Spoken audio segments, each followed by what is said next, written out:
Please tell us about the order and how you came to discover it exists. Well, thank you. I'm very happy to be here. The order is truly a secret society.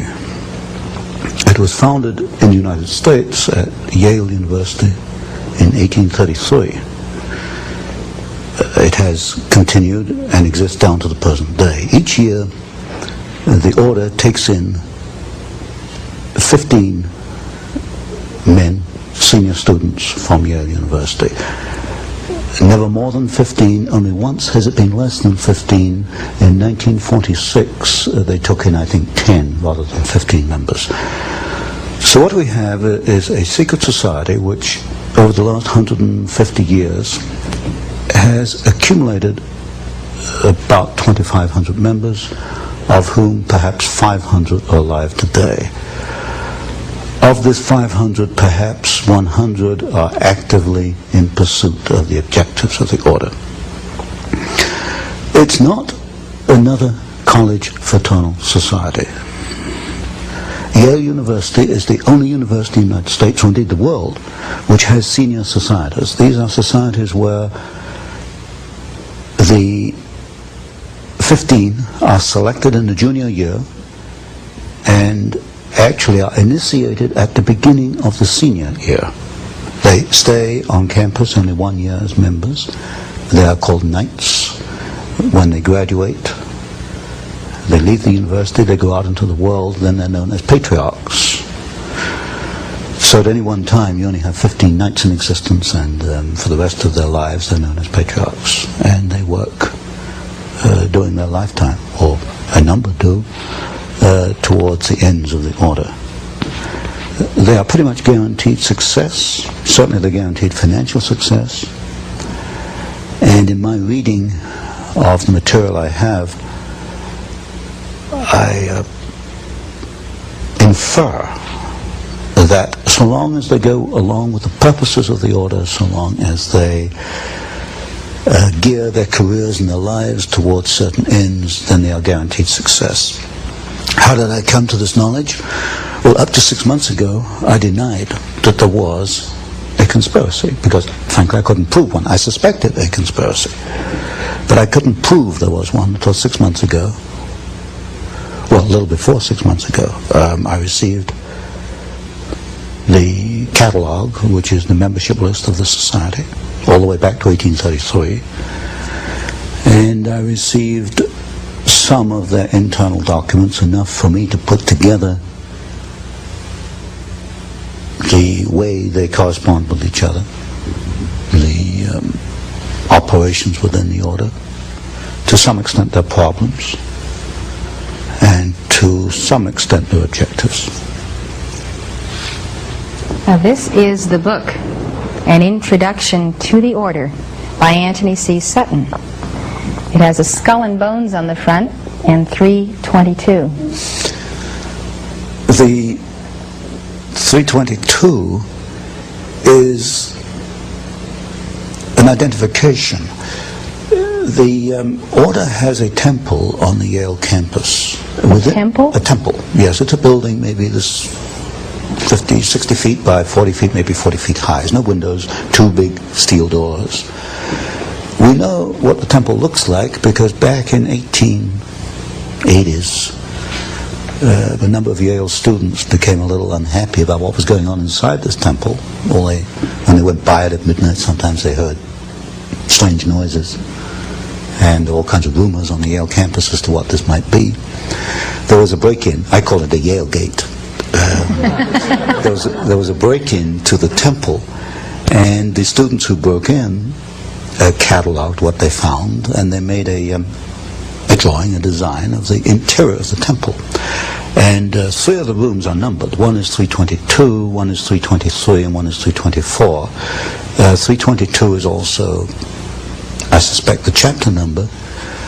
And also in correspondence between members, they conclude their correspondence where you and I would conclude yours truly or yours sincerely. They conclude yours in 322. Why 322? There are several theories for this. One is that the order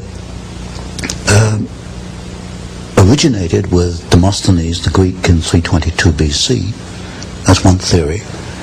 Another one is that it stems from the founding date in the United States, which was 1832. So really we have the last two numbers, 32, the second chapter, founded in 1832. The skull and crossbones are prominent in their ceremonies, initiation ceremonies. This is a symbol of death. Now, why would they take a symbol of death? Yes, from what I understand, when a new member is initiated, that would be in the senior year at Yale, he's placed within a coffin. Oh my. And now we only know this from the Yalegate papers. These, I call it Yalegate. And from the photographs we have of members inside the temple, many of these photographs are the 15 sitting around a table, and they have this skull and the crossbones sitting on the table in front of them. It is the symbol of death, and it has been called the Brotherhood of Death, and I think it probably more adequately should be called the Brotherhood of Death. So what I've had to do is look at the history, the biographies of the leading members of the order, and reconstruct their career, and see if there's a common pattern in their careers. While doing that, I came across some interesting documents. Some members apparently are not too happy once they become involved with this after 10 or 20 years. One member in particular left a memorandum. He wrote it in 1932. It was buried away in his papers. I don't think anybody found it before I did. And it was a 6-page memorandum on the order, naming some of the members, and said it was the most sordid thing ever happened in the history of man.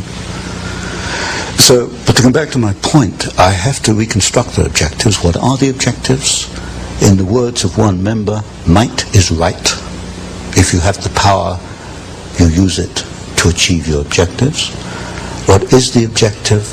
As you look at the histories of individual members, it can only be one thing: to acquire power, to keep power, to use power for their own purposes. That year, that senior year, selects the next group from the junior class. Within the order, each group of 15 are known as clubs. I call them cells because they're very close to the Jacobin cell, the revolutionary cells, but internally they refer to them as clubs. Each club has an identifying number. For example, Averell Harriman is a very influential member of the order, the son of Edward Harriman, the railroad magnate.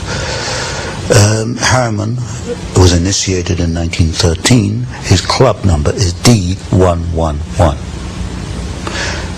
All the other 14 of D111 have died off. Averell Harriman is the only one left.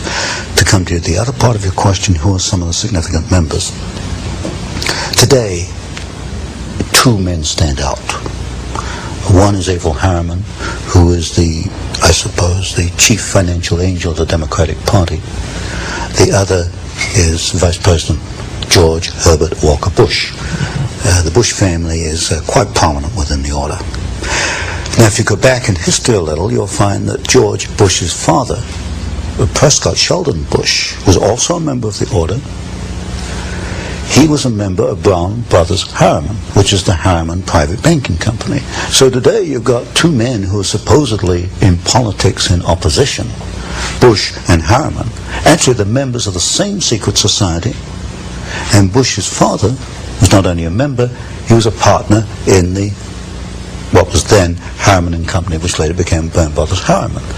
So behind the scenes, and this is something you don't see until you investigate it, people who appear to be in opposition politically or financially or industrially or in many ways are working together.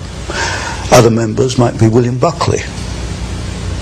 Now, William Buckley became a member in 1949, but the preceding class to that was Bush, 1848. So you get Bush was amongst the 15 who selected Buckley, and Buckley's club, that 15, was the 15 that selected, for example, one of the new members for 50 was the Reverend Sloane Coffin Jr.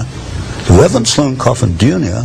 at Yale was at the core of the anti-Vietnamese war disturbances on Yale campus. This is typical.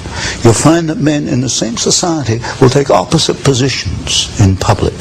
So you've got William Buckley, whom I call a House Conservatism member, but so is a man, for example, called Edwin Burt, who has a string of communist affiliations, which is about that long.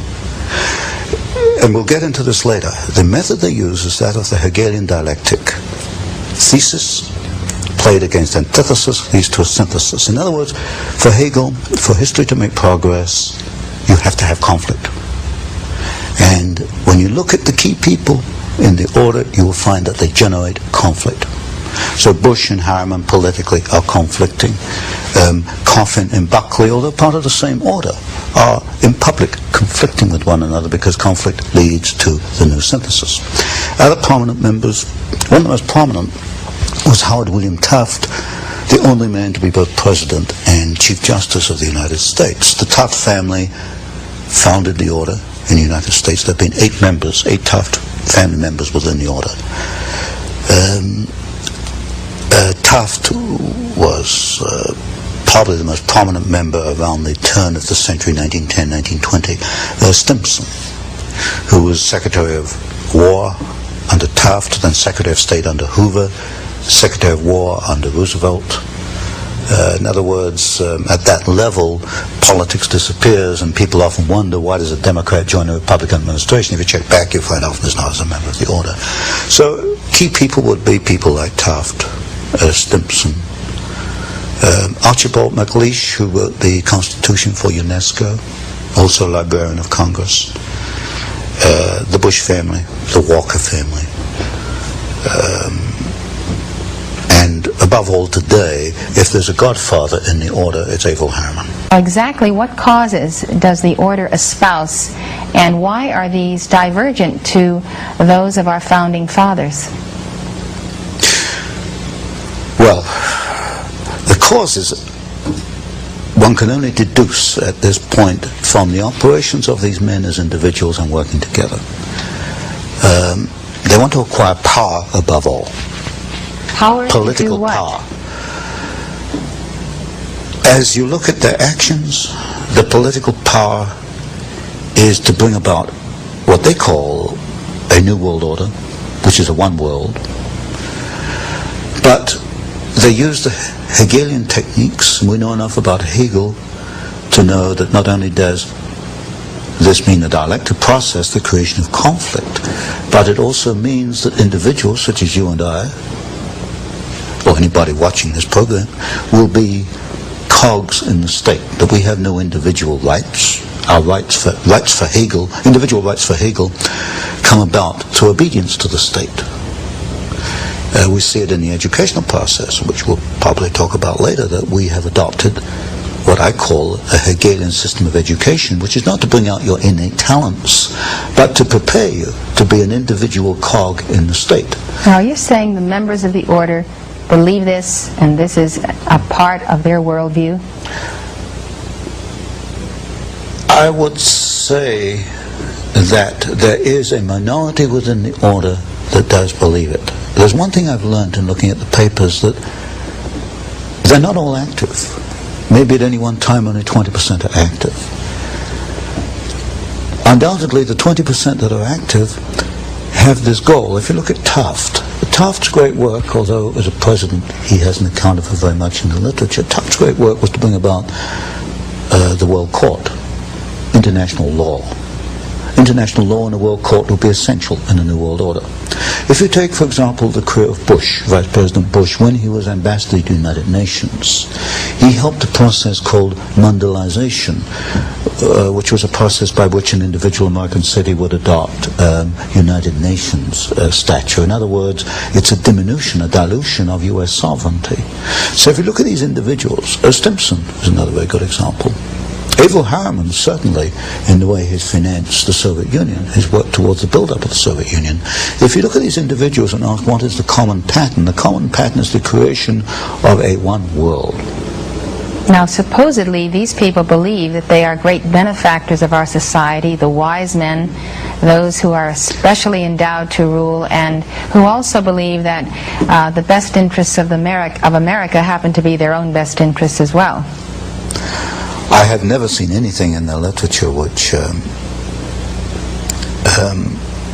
leads me to believe that they have our individual rights in their hearts.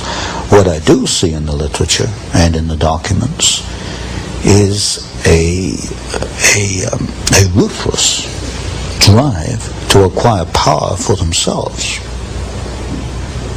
and to help each other, because this is one of the tenets of the order, that if you have 3 men coming before you for a job, the preference absolutely goes to your brother in the order. This is, in my book, The Order, Introduction to the Order, I call these chains of influence, and I trace one pattern where Stimson brought the McBundy family into the War Department. Then the McBundys go on and become key people both in Department of Defense and in the Council on Foreign Relations. They help each other along the way. And when you get even a small number of men doing this, it can exert a very powerful force, a very powerful influence. So the basic assumption is that because they know what is best for America, the way to preserve that is to amass power to see to it that the destiny they envision comes to pass. My assessment is they're not thinking what is best for America, they're thinking what is best for the order. What is best for the order comes first. Is what is best for America. In their eyes. Order. Yes, in their eyes. What's good for us has to be good for America, so we will remold America according to their pattern. That's right. Yes. It remains secret for 150 years because these people are under an oath not to talk about it. I understand that a member of the order may not remain in the room if it comes under discussion. Now, if I can elaborate on this a little bit, this poses a problem for Mr. Bush, because I write something called the Phoenix Letter, which is a monthly newsletter, and last November I began to open up. And a reader wrote to Mr. Bush and said, is what Mr. Sutton says, are you a member of this order? And the letter the reader got back was very interesting. It said, in effect, that the Vice President was not a member of a sordid secret society. That was not the question. The question was, are you a member of a secret society? The answer came back, he is not a member of a sordid secret society. Inserted the word, you see. This was a reader who doesn't give up, so he went back again.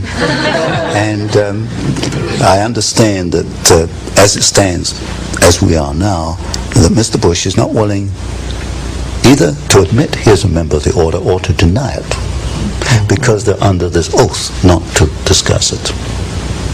So when people look at the Council on Foreign Relations, in effect what they've been doing is looking at a kind of a veil which hides the order? Yes. The core, or my work, came about almost by accident.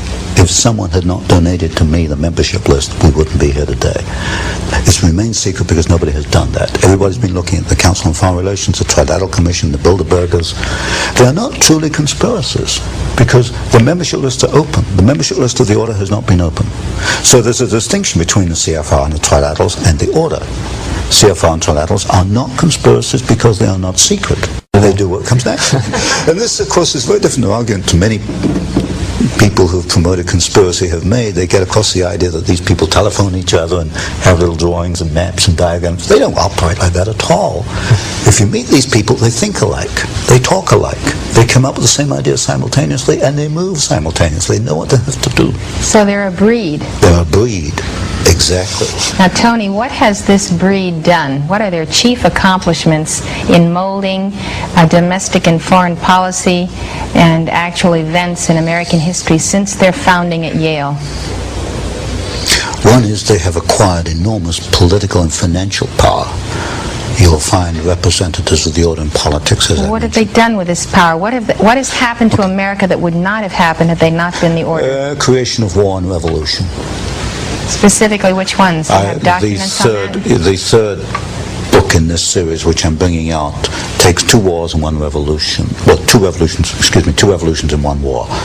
World War II, the Bolshevik Revolution, and the rise of Hitler, which I call a revolution in Germany, we can find the order behind the Russian Revolution, the Bolshevik Revolution. We can find behind the rise of Hitler. We can find in the maintenance of both of these systems, the transfer of technology to both. Since you've already proven that Wall Street is behind the Bolshevik Revolution and the rise of Hitler, now you're proving that the order is behind Wall Street. Exactly. Now, who's the key figure in the order or figures that mold Wall Street? In order of dominance, Averell Harriman, partner in Brown Brothers Harriman. Stanley of Morgan Stanley. It used to be J.P. Morgan, then it became Morgan Stanley. Those two are the key. Now, what did the order want to accomplish in the Bolshevik Revolution? You create opposing forces which you place in conflict. Out of conflict, you've got profit. You've got political power. And you can direct history. And if you look at the writings, for example, of the Trilateral Commission, they talk openly in the Trilateral Commission about managing conflicts, not solving conflicts, but managing conflicts.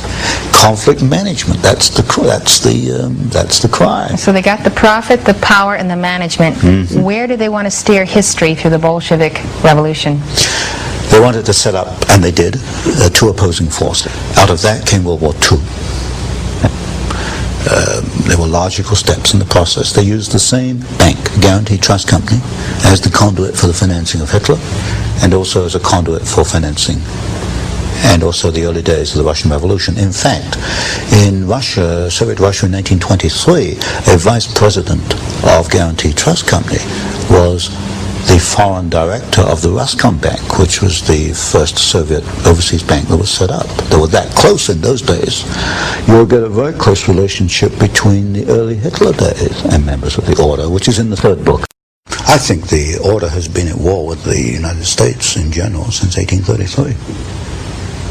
There's no question about that when you look at their individual actions.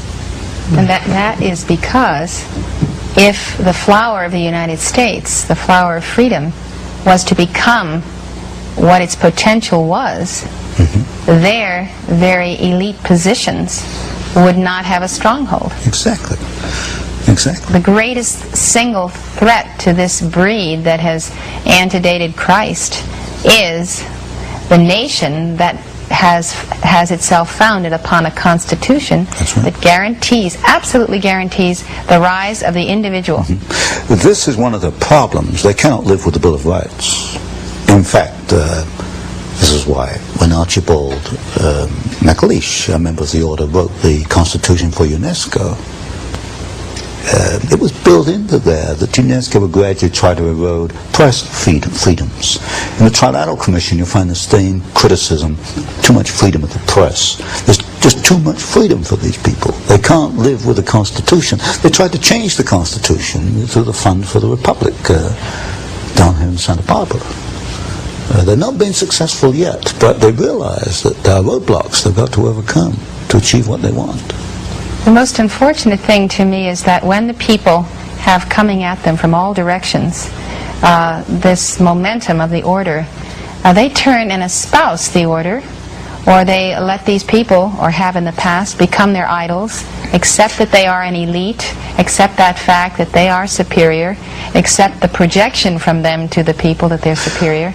And today you will find people agreeing with the limitation of freedom in various sectors of this country for various purposes. That's a very unfortunate part of our society, that too many people are willing to abandon freedom for security, or what they see as security. You can get security in a Siberian gulag, but you can get freedom in Hitler's concentration camp. But too many people are willing to give up freedom for security. Too many people are willing to look at these people as miniature gods. And because they have achieved power, don't ask how did they get power. or what they're going to do with the power, but just the fact that they have power makes them a god, and therefore they worship them. This, to me, is unbelievable. People, I put in one of my books, we've got 20, 30 million degree holders in the United States, people who've earned a college degree, but they don't question the statements which are made by these people. Well, it's an amazing thing that people, educated people, can accept that the interference with private property rights, or with the press, or public assembly, or religion, free speech, the interference with that can somehow be necessary to the continuity of the republic, or the security of the nation. It's ridiculous. I can't answer for these people. All I hope is that they will examine their own consciences and their own mind. Well, Tony, I think that in conclusion, it's very important that we understand how you develop in your third book, which is about to come out, the development of conflict to produce war or peace that they're choosing, and how that has worked, let's say, in Vietnam, or in the situations that are occurring today in the Middle East, where there is great conflict. How is the order managing the conflict we see on the globe today? Well, it's, as I mentioned before, basically it is using the Hegelian dialectic. You establish one side, then you establish the other side, then you bring them into conflict, then you manage that conflict. So you establish Soviet Union, you establish Hitler, you bring them into conflict, World War II. By managing the conflict, you can control the next decade or so. And as I mentioned, we built up the Soviet Union. We're building up their China today, communist China. We're even going to send them military technology. So by 1990, 2000, we've established the two sides. We bring them into conflict. Now tell me, why does Reagan go along with these agreements with Red China, which he just did, to supply this technology? He's not a member of the order. Why does he respond to its stimuli? Because you've got a group within the administration who are members, who are connected with the order. When you get a group quite capable men working together, they can wear down opposition, they can erode opposition, because they're all kind of marching in step. If you get 3 men marching in step, they can do more than 20 men marching to their own step. Do I make my point here? And within the order, for example, or within the administration, you've got, for example, Mr. Bush, and the people around Mr. Bush, Mr. Baker, Chief of Staff in the White House. And gradually you've seen the weeding out of those individuals who are independent. They've either resigned or they've been moved out to other departments. So in effect the order has taken over very gradually, very carefully, without any fanfare. How is the order then managing the conflict in the Middle East? It's hard to believe that the Arabs or the Iranians or the Iraqis are actually under anyone's control except their own. I can't fully answer that today. Many of these questions you can only answer maybe 10 years later, when you can look at it in perspective. For example, I can look at Pearl Harbor today and see quite clearly a much different picture on Pearl Harbor than was put out in 1941. I can't look at the Middle East today and make too much sense, except you've obviously got two sides. You've got the Hegelian dialectic at work. You've got conflict being created, conflict being managed. The Marines go in, the Marines go out. Today, the Iraq is attacking the Iranian oil bases. You've got the deliberate two sides in these conflicts, the deliberate creation of conflict and the management of conflict. Put it this way, is Castro in Cuba because the order wants him there? Could I rephrase the question? Is Marxist Angola remaining a Marxist Angola because the order wants him? The answer there is yes. Because I know in Angola, the Gulf Oil Company is the biggest supplier of foreign exchange to Marxist Angola. Pull Gulf Oil out of there, there's no more Marxist Angola. I can't answer as clearly for Cuba. So Gulf Oil wants Marxism? Oh yes, it wants, undoubtedly. And Marxism supports Gulf Oil? Oh yes, in fact Cabinda, the Gulf Oil installation in Angola, is defended by Cuban troops. But you see, you've got an interesting phenomenon. I think everyone should hear that one more time. I say Cuban troops. Cabinda, which is the Gulf Oil installation in Angola, Marxist Angola, is defended by Cuban troops. So here we have Cuban troops defending a capitalist so-called monopoly. capitalists. But one of the first things you learn in this business is forget about capitalism versus communism. That is absolute nonsense. The two are, behind the scenes, are hand in hand. It's a capitalist-communist conspiracy. One conspiracy. Yes, but you need the so-called conflict between the two to keep people focusing. Look, keep you looking over there. Capitalism versus communism. That makes a nice little picture. You get books on it and films on it. Capitalism versus communism. That's not where the action is. The action is over here. Well, what's the greatest single threat to the United States in terms of Central America, Nicaragua, El Salvador, the government of Mexico, that we need to be aware of in terms of an understanding that it is the order that is arranging things that are very detrimental to the future of this country? Well, there you have a complex picture. Because it's not only a Marxist movement, it's also a rebellion against poverty, and there's bitter poverty down there, as we all know. I had to go across the border into Mexico to realize that. You have the intervention of certain religious groups, the Maryknoll Sisters, the Jesuits. There's another conflicting factor down there. You have, for example, in Panama, where the Panama Canal was handed back to Panama, and there's a story behind that which involves the debts that Panama owed to the United States and the functions of Marine Midland Bank, and of course Sol Leiner was director of Marine Midland, was a negotiator down there. You've got a very complex picture in Central America. What it is the creation of turmoil. Out of it, we will either get bogged down in another war, or we'll get a series of Marxist states. But what we're heading into, I think, is an era where the order is willing to back some Marxist states, but not others. It will back Marxist Angola. It tried to back Nicaragua for a while. It would not back Grenada. In other words, we're getting to a situation where there are good and bad